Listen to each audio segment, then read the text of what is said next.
Good morning. It's September 11th, 2021. Welcome to CBS This Morning, Saturday. The nation remembers. 20 years after the 9/11 attacks, tributes and remembrances are held for the victims, first responders, and the loved ones forever changed on that tragic day.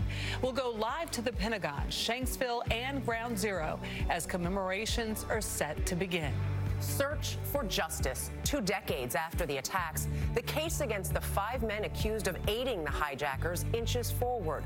We'll go live to the military court in Guantanamo Bay, Cuba, for the very latest. And struggle to flee. The fallout continues from America's longest war, which began a month after 9/11.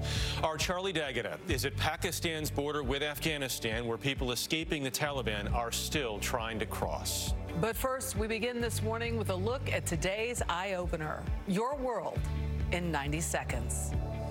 At our most vulnerable, the push and pull of all that makes us human, and the battle for the soul of America, unity is our greatest strength. 2 decades ago, America went to work on a beautiful Tuesday morning, and the unthinkable happened. We hope that 20 years later, the memory of your beloved brings a smile to your lips, even while still bringing a tear to your eye.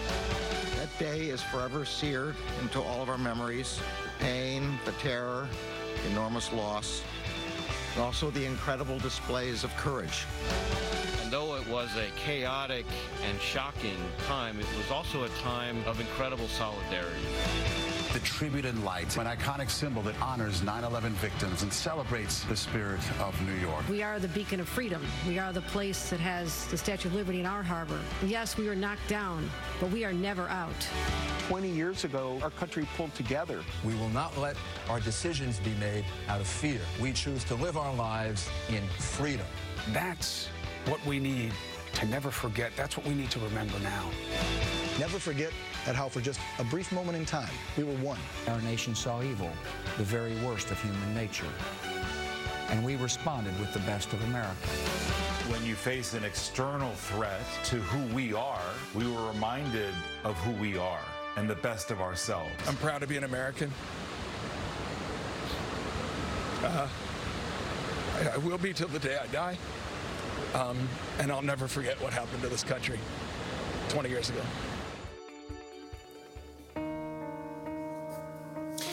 And we want to welcome you to the weekend, everyone. I'm Jeff Glor, along with Michelle Miller and Dana Jacobson. That is where we begin this morning, the 20th anniversary of the September 11th terror attacks, a day that forever changed this nation.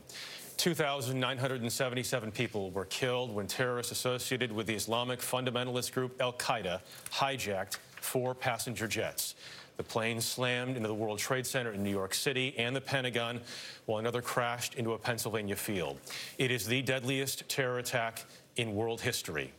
This morning, a remembrance ceremony will be held at the National September 11 Memorial and Museum, located at Ground Zero, the site where the twin towers of the World Trade Center once stood.